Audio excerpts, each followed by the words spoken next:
pour les États-Unis, mais pour toutes les puissances, pour différentes raisons. Les métaux rares, ça sert au développement de l'intelligence artificielle, aux supercalculateurs. Les métaux rares, ça sert à tout ce qu'on va retrouver dans l'armement. Vous prenez l'avion de 5e génération, le F-22 Raptor américain, il est bourré de métaux rares, que ce soit dans son fuselage ou dans tout ce qui relève de sa technicité. Les métaux rares, c'est indispensable également pour la transition énergétique. C'est-à-dire que si vous voulez de l'éolien, si vous voulez des panneaux photovoltaïques, vous avez besoin de métaux rares. Et puis, les métaux rares, c'est également indispensable pour les semi-conducteurs. Or, pourquoi Donald Trump fait des métaux rares sa priorité quand il évoque le Canada, le Groenland ou les négociations en Ukraine? C'est que les Américains, sous Joe Biden, ils ont lancé l'IRA, l'Inflation Reduction Act.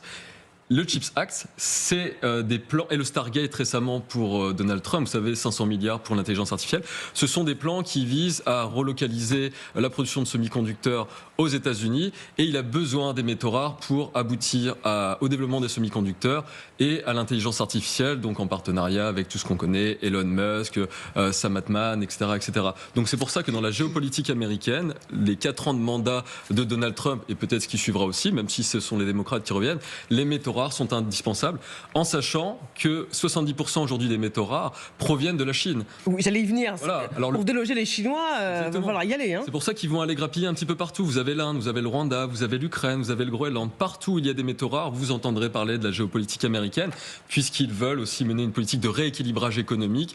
Donc voilà, par rapport aux Chinois, il est plutôt logique que les métaux rares entrent dans la négociation, en sachant que pour les Américains, l'Ukraine, c'est un peu un aparté. L'important, c'est business is business. Oui, rapidement Hélène.